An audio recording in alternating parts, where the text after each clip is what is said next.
What happens when Hollywood's golden boy walks into what should be a friendly chat and finds himself facing the most disrespectful host on television? In just 37 seconds, one careless comment would expose Jimmy Kimmel's true colors and destroy his reputation forever. Michael B. Jordan walked onto that stage, expecting the usual celebrity treatment. You know, the kind where hosts actually respect their guests.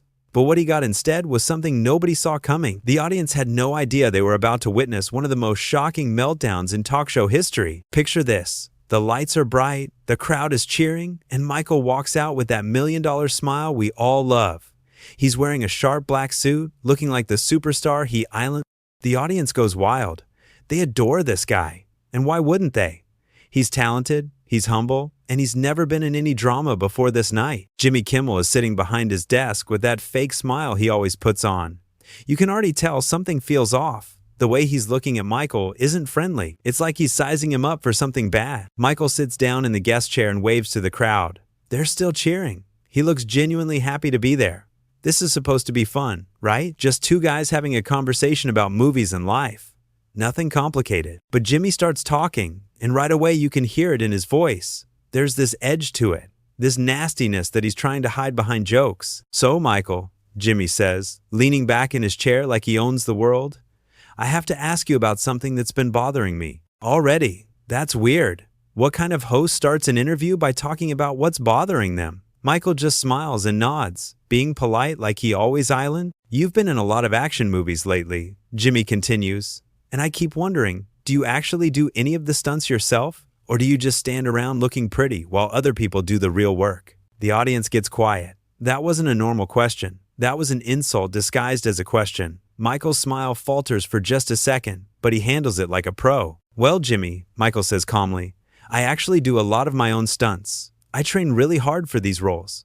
It's important to me to give the audience something real. But Jimmy isn't done. He's just getting started. Really? Jimmy says with this sarcastic tone.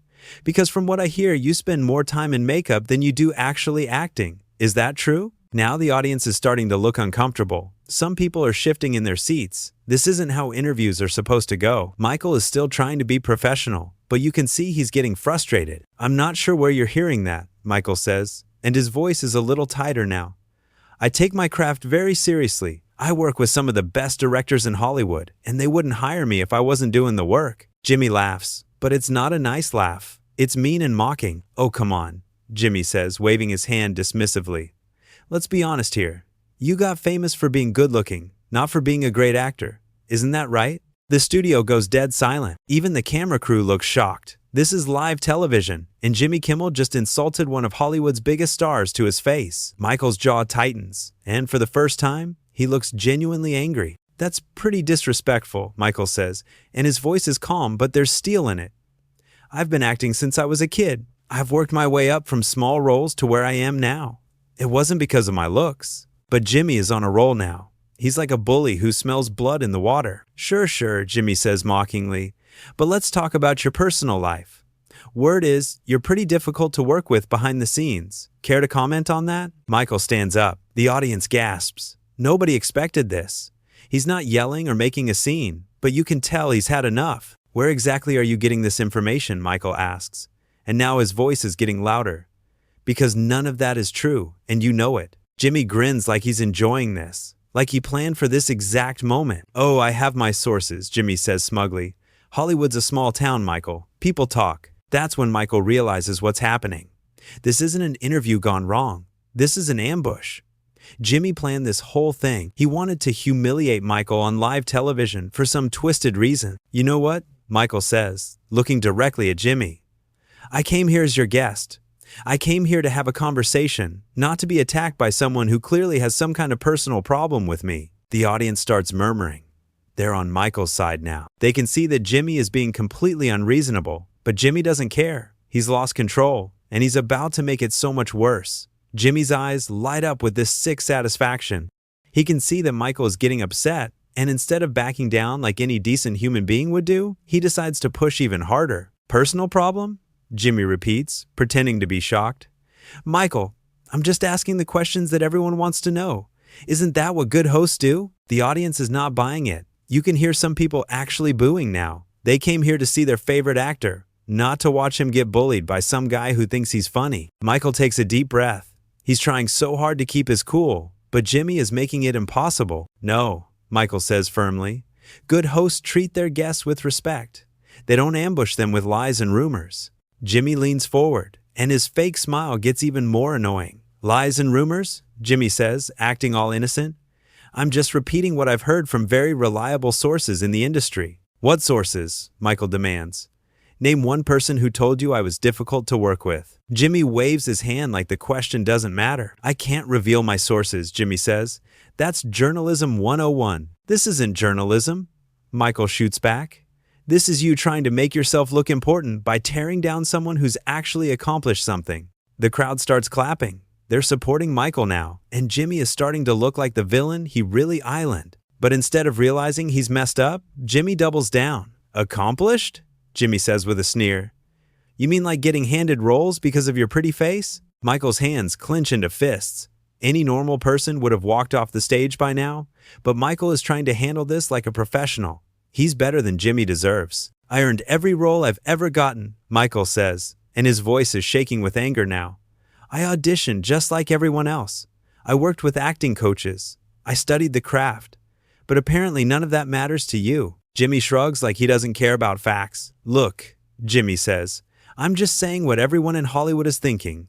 You're a model who got lucky, not an actor. That's the moment everything changes. Michael's face goes from angry to hurt to absolutely furious in about 2 seconds. The audience can see it happening, and they start getting louder with their support for him. You have no idea what you're talking about, Michael says. And now he's not even trying to hide how mad he islanded. I've been acting since I was 12 years old. I did soap operas, small movies, television shows that nobody watched. I worked for years before I got my first big break. Jimmy rolls his eyes like he's bored. Yeah, we've all heard the sob story, Jimmy says dismissively. Poor kid from the hood makes it big, very touching. The audience gasps. Some people start shouting at Jimmy. He just crossed a line that nobody should cross. Making fun of where someone comes from? That's low. Even for him. Michael stands up straighter, and suddenly he looks less hurt and more dangerous. Excuse me? Michael says, and his voice is deadly quiet now. What did you just say? Jimmy realizes he might have gone too far, but he's too arrogant to admit it. I'm just saying. Jimmy stammers a little. These rags to riches stories are all the same. No, Michael says, taking a step closer to Jimmy's desk. You said, poor kid from the hood, like that's something to be ashamed of. Like where I come from makes me less than you. The studio is electric now. Everyone can feel that something big is about to happen. The cameras are capturing every second of this train wreck. Jimmy tries to backtrack. But it's too late. I didn't mean it like that, Jimmy says. But his voice sounds weak now. Yes, you did, Michael says. You absolutely meant it like that. You think because you sit behind this desk and tell jokes written by other people that you're better than me? Jimmy's face is getting red. He's losing control of his own show, and the whole world is watching. Now, wait just a minute, Jimmy says, trying to sound authoritative. This is my show. Your show? Michael laughs, but there's no humor in it. Your show where you invite people as guests and then attack them? Your show where you think it's okay to insult someone's background? The audience is on their feet now. They're cheering for Michael and booing Jimmy so loud you can barely hear anything else. Jimmy looks around frantically, probably hoping his producers will cut to commercial, but they're not helping him. I think you need to calm down, Jimmy says desperately. Calm down? Michael repeats. You spend 10 minutes insulting my work, my character, and where I come from, and now you want me to calm down? Jimmy looks around the studio like he's searching for backup that isn't coming. His writers, his producers, even his own security team are just standing there watching this disaster unfold. Nobody wants to help him because they all know he brought this on himself. Michael, Jimmy says, and now he sounds almost whiny. You're being way too sensitive about this. That's the worst thing he could have said. Calling someone sensitive when you've been attacking them for 15 minutes straight?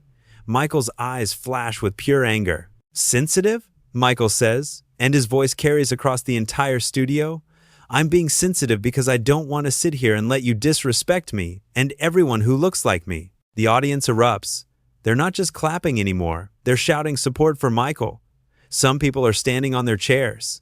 This isn't just about one bad interview anymore. This is about something much bigger. Jimmy realizes he's lost the room completely, but instead of apologizing like any decent person would do, he makes the biggest mistake of his career. "Oh, here we go," Jimmy says with this ugly smirk.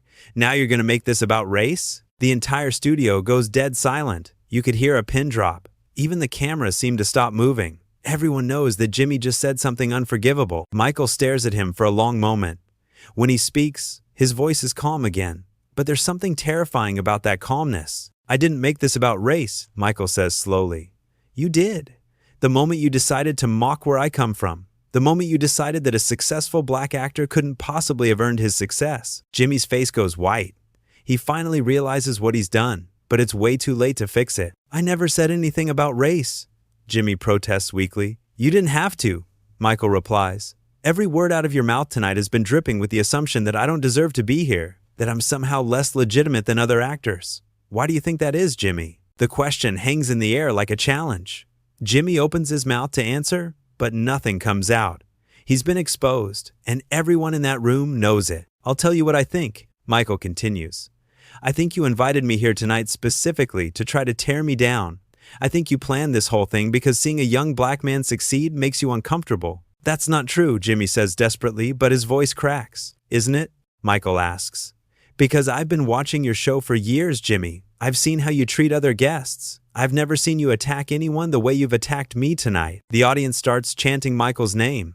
The support is overwhelming. Jimmy looks around frantically, probably hoping someone will rescue him from this nightmare he created. "You know what the really sad part is?" Michael says, and now he sounds almost disappointed. "I actually used to respect you. I thought you were funny. I thought you were one of the good guys." Jimmy tries one last desperate move. "Michael, please," he says. "Let's just start over. We got off on the wrong foot." Michael shakes his head slowly. "No, Jimmy, we got off exactly where you wanted us to get off. You wanted to humiliate me on national television, and instead you humiliated yourself." He turns to face the audience, and they cheer even louder. "I want to thank all of you for seeing what really happened here tonight," Michael says to the crowd. "You saw someone try to tear down a guest for no reason other than their own insecurity, and you didn't stand for it." The applause is deafening now. People are on their feet, cheering and clapping like they just witnessed something historic. And maybe they did. Michael turns back to Jimmy one last time. "I came here as your guest," he says. "I came here with nothing but respect for you and your show. But you decided to use your platform to try to make me look bad. Well, congratulations, Jimmy. Mission accomplished. You definitely made someone look bad tonight." Jimmy tries to speak, but Michael holds up his hand. "I'm done," Michael says simply. "I'm not going to sit here and let you continue this circus. You want to finish this interview? Do it without me." He pulls off his microphone and drops it on the chair. The sound echoes through the silent studio. Then he walks toward the exit, and the audience gives him a standing ovation that seems to go on forever. Jimmy sits behind his desk, completely defeated. His show is in ruins. His reputation is destroyed, and it's all his own fault. The cameras keep rolling, capturing every second of his humiliation. As Michael reaches the exit, he turns back one more time. "By the way, Jimmy," he says with a slight smile, "I hope this was worth it." Then he's gone, leaving Jimmy alone with the wreckage of what used to be his career. The audience is still cheering for Michael, even though he's no longer in the room. That's the power of standing up for yourself with dignity and class. Jimmy Kimmel learned a hard lesson that night. When you try to tear down someone who's better than you, sometimes you end up tearing down yourself instead.